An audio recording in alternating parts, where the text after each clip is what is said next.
जब मौसम ऑटम का आता था तो जेम्स को हाई स्कूल की फुटबॉल टीम के प्रैक्टिस करते देखना बहुत पसंद आता था। फुटबॉल टीम का कोच हैरोल्ड जोन्स था। क्योंकि जेम्स वहाँ अक्सर दिखता था, इसलिए उसकी मौजूदगी को भी जोन्स ने नोटिस किया। एक दिन फुटबॉल के एक खिलाड़ी ने बॉल फील्ड के बाहर किक कर दिया और जेम्स से बोला बॉल को उठाकर अंदर फेंक दे। बॉल वापस करने के बजाय जेम्स ने बॉल को अपनी ट्रॉली में डालकर चला गया। इसको देखकर जोन्स मुस्कुराए और कुछ नहीं बोला। एक दिन जोन्स ने देखा कि जेम्स की ट्रॉली कोर्ट पार है और उन्हें अपने प्लेयर्स में कुछ गड़बड़ महसूस हुई। ये पता चला कि उनका कुछ प्लेयर्स जेम्स के साथ परेशान कर रहे थे, यूज इक्विपमेंट वेयरहाउस में बंद करके और उसके हाथ पांव बांधकर उसे डराने के लिए। जोन्स ने फिर जेम्स को छुड़ा दिया और जेम्स स्टूडेंट फील्ड छोड़कर भाग गया। फिर जोन्स ने जॉनी और उसके दोस्तों को अगले दिन की ट्रेनिंग के लिए जल्दी आने को कहा। जोन्स के घर पर जोन्स अपनी बीवी लिंडा और बेटी मेरी के साथ रहता था। डिनर के दौरान जोन्स ने अपनी फैमिली को फील्ड में जो हुआ था उसके बारे में बताया और उसे पसंद नहीं आया जो उनके प्लेयर्स ने किया था। अगली सुबह स्कूल में जोन्स को प्रिंसिपल डैनियल्स ने जेम्स के मामले पर डिस्कस करने के लिए बुलाया। डैनियल्स ने कहा कि जेम्स टाउन में कई सालों से है और किसी भी तरह की परेशानी नहीं क्रिएट की है, इसलिए उसने जोन्स से जेम्स का ध्यान रखने को कहा। दोपहर को जेम्स स्कूल के पास से गुजरा और जोन्स ने उसे पास आने की कोशिश की। उसने अपनी टीम के साथ जेम्स के साथ किए गए व्यवहार के लिए माफी मांगी। उसने जेम्स से कहा कि वो फील्ड पर आ जाएं और वादा किया कि कोई भी उसे फिर से परेशान नहीं करेगा। उस शाम की ट्रेनिंग सेशन एंड में हुई,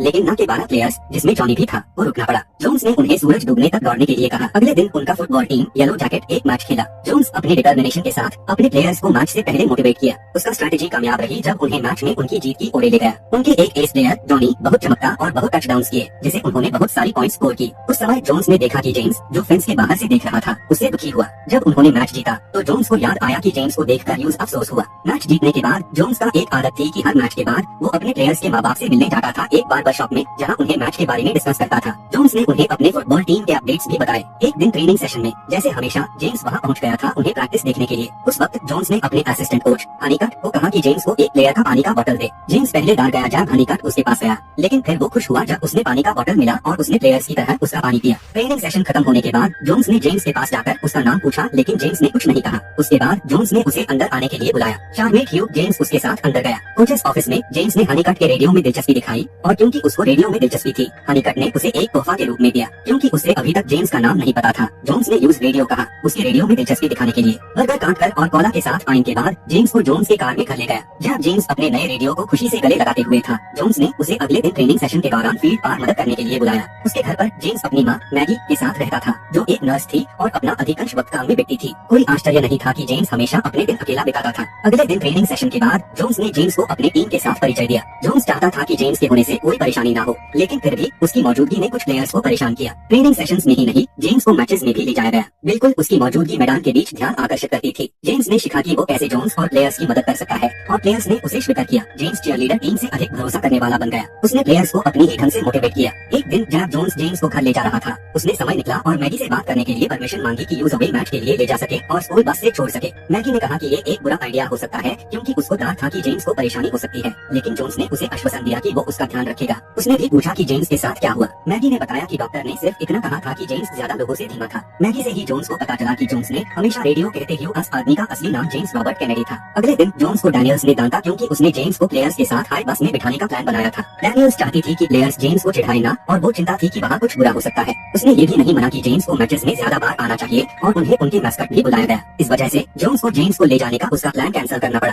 बिल्कुल जेम्स थोड़ा उदास था। जेम्स ने रेडियो पर मैच देखा। वो खुद फुटबॉल खेलते वक्त मैच का हिसाब लगाता था। दुख के साथ टीम ने हार की थी। अगले दिन कोच जॉन ने जेम्स को लंच के लिए बुलाया। रेस्टोरेंट में जेम्स की मौजूदगी ने कुछ कस्टमर्स को अनकंफर्टेबल महसूस कराया, लेकिन जोन्स को उसकी परवाह नहीं थी। उसने कहा कि कुछ प्लेयर्स ने जेम्स को स्कूल में छोड़कर उसके लिए माफी मांगने का प्लान बनाया था। जेम्स ने कहा कि वो अगले मैच में टीम के सामने का प्रधान बना जाना चाहता है और इस तरह उसने फुटबॉल टीम के फील्ड पर जब वो प्रधान था, फैंस का ध्यान अपनी तरफ खींच लिया। लेकिन कुछ लोग खुश नहीं थे, खासकर जॉनी के पिताजी फ्रैंक। जब मैच शुरू हुआ, जोन्स ने एक स्ट्रैटेजी दी, लेकिन जेम्स जो बहुत एक्साइटेड था, उसने स्ट्रैटेजी के बारे में चिल्लाया, जिसे अपोजिंग टीम को पता चल गया। इस वजह से उन्हें पॉइंट्स हारने पड़े। जोन्स ने एफआईआर जेम्स को याद दिलाया कि वो ऐसे कभी नहीं करना चाहिए। मैच की टेंशन बढ़ गई, खासकर जब रेफरी के फैसला जोन्स और हनीकट के पसंद से नहीं था। टीम को रेफरी की तरफ से पेनल्टी भी मिली क्योंकि जोन्स ने रेफरी पर गाली दी। येलो जैकेट टीम ने अपना रिदम पहली हाफ में खो दिया। हाफ टाइम पर सब प्लेयर्स निराश थे, लेकिन जैसे ही उन्होंने अगले राउंड को फेस किया, उन्होंने ड्यूरेंट अपनी गलतियों को ठीक किया। गेम का छुट्टी के बाद उन्होंने अपनी कमबैक को एक गिरते हुए टीम से एक चमकदार टीम में बदल दिया। उन्होंने एक लंबा टचडाउन स्कोर किया ताकि वो चीजें पलट सके। जो मैच के शुरुआत में हुआ, उससे लगता था कि वो ड्यूरेंट भूल गए थे अपने एपिक परफॉर्मेंस के साथ। उन्होंने अस्ट सीजन को जीत के साथ बंद किया, ताकि उन्हें स्टैंडिंग्स में टॉप तक नहीं पहुंचा। अस्ट सीजन के दौरान अपने समर्पण के दर्ज के लिए जोन्स ने गेम बॉल जेम्स को दिया। बिल्कुल जॉनी जो उनका एस प्लेयर था, यूज ये पसंद नहीं आया। मैच के बाद जैसे हमेशा जोन्स ने बार्बर शॉप में जाकर अपने फुटबॉल टीम के प्रोग्रेस के बारे में एक छोटा सा बयान दिया। जितना कि ये सीजन सेटिस्फैक्टरी नहीं था, उसका अंतिम विजय बहुत मेन रखता था। उस मौके पर फ्रैंक ने आखिरकार अपने विचार व्यक्त किए जेम्स के होने के बारे में। उनके हिसाब से उनका टीम किसी भी परेशानी का सामना नहीं करता अगर जेम्स मैदान में न होता। वो आखिरी मैच हिस्सा सबूत था। पहली हाफ में वो उससे हार गए उसके कारण चाहे कितना भी आनंदित न हो, जोन्स ने फिर भी फ्रैंक की राय का सम्मान किया। बार शॉप के बाहर उसने हनीकट से मिला और उन्होंने फ्रैंक की राय के बारे में बात की। हनीकट ने सभी फैसले जोन्स पर छोड़ दिए कि वो अगले सीजन में जेम्स के साथ कैसे मिलते हैं। जोन्स ने कहा कि अगले सीजन तक आने तक वो चाहता था कि हनीकट जेम्स को बास्केटबॉल टीम में मदद करने दे। हनीकट ने जोन्स के अनुरोध को मान लिया। वही समय पर घर पर मैगी को खुशी हुई कि जेम्स के पास अब कुछ काम था जोन्स के साथ, लेकिन उस रात जेम्स दुखी था क्योंकि फुटबॉल सीजन खत्म हो गया। मैगी ने उसे आश्वासन दिया कि जो भी उसने किया था अपना नाम अखबार में लिखवाने के लिए वो एक असाधारण बात थी। फुटबॉल सीजन खत्म होने के बाद जोन्स और जेम्स का रिश्ता वैसा ही रहा। जेम्स को स्कूल आने को कहा गया और जोन्स यूज पढ़ाई देना शुरू की, जैसे पढ़ना और लिखना।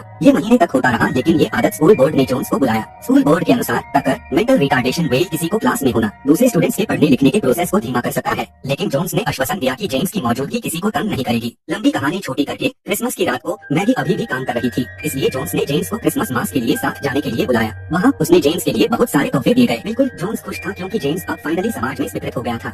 जो उसने जेम्स के लिए किया वो तो बिल्कुल ही सकारात्मक था, लेकिन उसने भूल गया कि उसके पास एक बेटी मेरी भी थी। उसने अपनी बेटी से कम बात किया, लेकिन खुशनसीबी से मेरी को फर्क नहीं पड़ा अगर उसका बाप जेम्स की मदद में व्यस्त था। उसके बाद जोन्स ने जेम्स और उसके तोहफे घर ले जाए। जेम्स बहुत खुश था क्योंकि ये पहली बार था कि उसने इतने सारे तोहफे प्राप्त किए थे। मैगी उसके लिए जो कुछ भी जोन्स ने किया था उसके लिए आभारी थी, लेकिन मैगी अभी भी ये जानना चाहती थी कि जोन्स ने ये क्यों किया। जोन्स ने कहा कि ये सही चीज थी और उम्मीद करता था कि उसका इरादा जेम्स के साथ दोस्ती करने का किसी भी चीज के कारण नहीं बदलेगा। अगले सुबह जेम्स ने उन्हें जो तोहफे दिए गए थे उन्हें पड़ोसियों को बांटने के लिए शुरू किया, क्योंकि उसको लग रहा था कि उसने जो कुछ भी प्राप्त किया था वो ज्यादा था। लेकिन जब वो तोहफे बांट रहा था, एक पुलिस ऑफिसर आया और पूछा कि जेम्स ने ट्रॉली में मिलने वाले सामान कहाँ से दिया। ऑफिसर को शक था कि ट्रॉली में जो सामान था वो चुराई गई वस्तु थी। इस वजह से उसने यूज अरेस्ट किया और पुलिस स्टेशन ले गया। ऑफिसर नया था जो शायद अपने आप को साबित करना चाहता था, लेकिन खुशनसीबी से दो और पुलिसमैन ने उसे पहचान लिया था क्योंकि उनका बेटा येलो जैकेट फुटबॉल टीम का हिस्सा था। जेम्स को रिहा किया गया और टीवी पर बास्केटबॉल मैच देखने के लिए बुलाया गया। ये देखकर जोन्स वहां पहुंचा। नए ऑफिसर की गलती के कारण जोन्स ने उससे जेम्स के तोहफे बांटने तक साथ दिया करने को कहा जब तक वो खत्म नहीं हो गया। घर आने पर जोन्स ने कहा कि आज जेम्स ने जो किया तोहफे बांटना पड़ोसियों को, ये एक अच्छी चीज थी। जेम्स ने पूछा कि कब वो FIR से स्कूल जा सकता है। उसने चाहा कि वो स्कूल वापस जाए क्योंकि उसका इरादा था कि वो अब स्कूल को अच्छे से समझ सकता है, और जोन्स ने यूज्ड स्कूल भेजने की सोची। जेम्स अब सच में जोन्स का फ्रेंड बन चुका था और जोन्स ने उसको अपना रिस्पॉन्सिबिलिटी समझा लिया था। स्कूल शुरू होने पर जेम्स को स्कूल में स्टूडेंट के रूप में फाइनली स्वीकृत किया गया और उन्हें अक्सर हॉल मॉनिटर ऑफिसर के रूप में नियुक्त किया गया। छात्रों और शिक्षकों को स्कूल में जेम्स के व्यवहार से अक्सर मनोरंजन मिलता था, लेकिन बिना शिकायत के सबको जेम्स पर ध्यान देना मुश्किल था। एक दिन जब जेम्स कोच के कमरे में बास्केटबॉल्स इकट्ठा कर रहा था, जॉनी आया और जब हनीकट नहीं थे, जेम्स को ताना मारने लगा। जॉनी ने कहा कि टीचर जेम्स को गर्ल्स चेंजिंग रूम में ढूंढ रही है क्योंकि उसके पास कुछ कहने के लिए कुछ था। बिना किसी से पहले पूछे जेम्स नहीं जाना चाहता था क्योंकि ये अलाउड नहीं था। जॉनी ने कहा कि टीचर सिर्फ यूज हाई ढूंढ रही थी और अगर जेम्स नहीं आता तो वो डिसअपॉइंटेड हो जाएगी। जेम्स टीचर को निराश नहीं करना चाहता था, इसलिए वो गर्ल्स चेंजिंग रूम में चला गया जहाँ उस समय कई लड़कियां थीं। उन्होंने जेम्स को देखा तो चिल्लाई, जबकि जेम्स भाग गया क्योंकि वो अपने आप को गुनहगार महसूस कर रहा था। मैदान पर जोन्स ने जेम्स से पूछा कि उसने गर्ल्स चेंजिंग रूम क्यों गया, क्योंकि ये एक गंभीर समस्या थी। जोन्स ने पूछा कि कौन जेम्स को वहां जाने की आज्ञा दी। जेम्स ने कह सकता था कि जॉनी ने ये किया था, लेकिन उसने ऐसा नहीं किया। उसने सिर्फ ये कहा कि जोन्स को उससे दाब देना चाहिए क्योंकि उसने कुछ गलत किया था। जोन्स को जेम्स पर आश्चर्य हुआ, जो जेम्स जिम्मेदारी उठाने को तैयार था और दूसरों की गलतियों को अपनाने को तैयार था। क्योंकि जेम्स सच नहीं बोलना चाहता था, जोन्स ने अपने लिए सच जानने की कोशिश की और दूसरे छात्रों से उसने पता किया कि जॉनी ने ये किया था। ज्यादा बात नहीं करते हुए जोन्स ने क्यूरेट जॉनी को सीख दी। हनीकट की मंजूरी के बिना जोन्स ने अगले मैच में जॉनी का खेलना सस्पेंड कर दिया। साथ हाई प्रिंसिपल ने जोन्स की फैसला को समर्थन दिया। उस रात जब जोन्स घर वापस आया, मेरी ने उसे बताया कि मैगी, जेम्स की माँ को दिल का दौरा पड़ा और उनकी मौत हो गई। वो क्यूरेट जेम्स के घर चले गए। वहाँ जेम्स अपने माँ के कमरे में भावुक हो गया और बाहर नहीं आना चाहता था, इसलिए जोन्स को सिचुएशन को शांत करने के लिए बुलाया गया। उसने जेम्स को शोक में देखा और उसे संभाला। जेम्स ने कहा कि उसको दुख इस बात का था कि उसकी माँ उसे छोड़ गई, जबकि वो न्यूज़ वादा किया था कि वो हमेशा उसके साथ रहेगी। जब जेम्स घर वापस आया, उसने मेरी को एक कहानी बताई जो उसने कभी किसी से नहीं कही थी। जब वो 12 साल का था तो वो एक छोटी रास्ते से गुजरता था जहाँ एक घर में से कुछ सुना। जब वो वहाँ देखता तो वहाँ एक बच्चे को देखता है जो उसकी उम्र का था, जिसे तार से बंधा गया था और जो जेम्स की जैसी मानसिक स्थिति से था। जो जोन्स को जिंदगी भर के लिए अफसोस था कि वो साल भर तक उस घर से गुजरता था और कुछ नहीं किया। मेरी को अब समझ आया कि उसके पिता इतना जेम्स की परवाह क्यों करते हैं, क्योंकि ये सही चीज था। अगले दिन सुबह स्कूल में टकर फिर से आया जेम्स की स्थिति के बारे में पूछने के लिए। उसने ऐसा इसलिए किया क्योंकि स्कूल बोर्ड को रिपोर्ट मिली थी कि जेम्स विवादपूर्ण व्यवहार दिखाते हुए, यानी कि पुलिस द्वारा अरेस्ट होने से मना करते हुए, लड़कियों के बदलने के कमरे में प्रवेश करते हुए और अपने घर को बर्बाद करते हुए। जोन्स को पता था कि किसी ने जेम्स को पसंद नहीं किया था। जोन्स ने कहा कि अगर जेम्स को स्कूल से निकला जाता तो उसकी जिंदगी और भी मुश्किल होती। उसने क्यूरेंट रिपोर्ट को ले लिया और उसे फेंक दिया। उसने जिससे मिलना चाहिए था वो किसी और नहीं था, फ्रैंक, जॉनी के पिता। ज्यादा देर न करते हुए जोन्स ने क्योरेन पूछा कि फ्रैंक ने स्कूल बोर्ड को जेम्स के बारे में रिपोर्ट क्यों किया। फ्रैंक चाहता था कि जोन्स अपने खिलाड़ियों पर ध्यान दे और उन्हें खतरा से बचा सके जो ध्यान को तोड़ सकते हैं। सुनते ही जोन्स को पता चला कि फ्रैंक किसकी ओर में था। जितने लोग जेम्स को निकलना चाहते थे उतना ही वह जेम्स के करीब जताते गए और उन्हें बहुत कुछ सिखाने को तैयार थे। एक बार जॉनी अपने बास्केटबॉल टीम के लॉकर रूम में वापस आया जब वो पिछले मैच में एब्सेंट था। वहां उसने एक रेडियो और एक पत्र देखा जो उसे के लिए छोड़ा गया था। उसने समझा कि ये जेम्स से था और उसके लिए आया था। जेम्स ने कहा कि वो खेद था जब उसने पता चला कि कोच जोन्स जॉनी पर गुस्सा था। उस दिन के मैच में जॉनी सितारा की तरह प्रदर्शन किया। उसने MVP बना और बहुत ज्यादा गोल्स किए। उनके स्कूल का बास्केटबॉल टीम ऊपर था और मैच जीत गया। लॉकर रूम में हनीकट ने अपनी टीम की प्रशंसा की और खुश था कि जॉनी अब आखिर में वापस आ गया। इस दौरान बाहर जोन्स ने देखा कि फ्रैंक डैनियल्स से बात कर रहे थे और उन्होंने माता पिताओं के साथ बैठने का इंतजाम किया। क्या हो रहा है ये देखकर जोन्स निराशा में थे क्योंकि उन्होंने सोचा कि डैनियल्स उनकी तरफ है। डैनियल्स ने कहा कि उसने बस समस्या का हाल ढूंढना चाहा, लेकिन जोन्स अब भी नहीं चाहता था कि फ्रैंक के नियमों का पालन हो। उस दिन शाम को स्कूल के बाद जेम्स निकलने ही वाला था जब जॉनी ने उसे अलविदा कहा। फ्रैंक को अपने बेटे के उस दिन के किए हुए कुछ नहीं पसंद आया। उसकी घर में एक रात लिंडा ने जोन्स को बताया कि हनीकट ने मंडे रात को नहर में आयोजित बैठक के बारे में फोन किया था। हनीकट को लगता था कि जोन्स को आना चाहिए।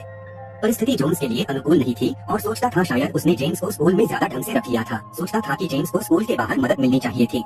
उसने गुजारे हुए साल में बहुत कुछ किया जिसे उसके पास अपने परिवार खासकर मेरी के लिए समय ही नहीं मिला था। लेकिन लिंडा इसे नहीं मानती, कहती है कि जेम्स की देखभाल करना गलती नहीं थी। उसका पति ने जो किया था वो एक महान काम था। जोन्स की वजह से स्कूल में जेम्स को बहुत पसंद किया गया। मेरी भी वैसा हाय महसूस करती थी और चाहे कुछ भी हो फ्रैंक की वजह से उनका ये विचार नहीं बदलेगा। लिंडा ने उसे आश्वासन दिया कि किसी की देखभाल करना कोई नुकसान नहीं, खासकर अगर वो व्यक्ति मदद की जरूरत हो। लिंडा के समर्थन ने जोन्स को हार रहने से रोका। चर्च से वापस आने के बाद एक रविवार को जोन्स ने जेम्स को याद दिलाया कि वो 11-6 कक्षा का खत्म करना चाहिए और 12-6 कक्षा में अगला स्टेप लेना चाहिए। लेकिन जेम्स हमेशा 11-6 कक्षा में रहना चाहता था और आगे नहीं बढ़ना चाहता था।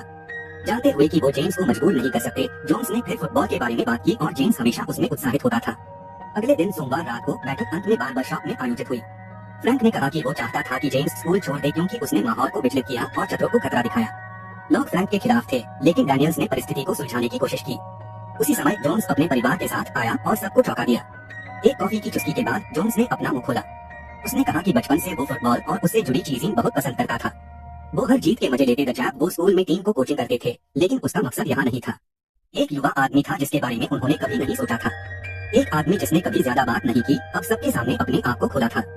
वो आदमी जो कभी सिर्फ फुटबॉल की दूरी से देखता था, अब उनके पसंदीदा टीम का हिस्सा बन गया था। लेकिन जोन्स को दुख हुआ क्योंकि सब चाहते थे कि वो आदमी चले जाए। जोन्स ने कहा कि सब लोग सोच सकते हैं कि उन्होंने जेम्स को बहुत कुछ सिखाया, लेकिन उल्टा जेम्स आए उन्हें कुछ सिखाता। जोन्स को पता था कि उन्हें अगले सीजन का सामना करना होगा और वे पिछले सीजन के घटनाओं को दोहराना नहीं चाहते थे और यही कारण था कि उन्होंने हेड कोच के रूप में इस्तीफा दे दिया। हालांकि वो स्कूल में पढ़ाना जारी रखेंगे और ये देखेंगे कि जेम्स को कोई परेशानी ना हो।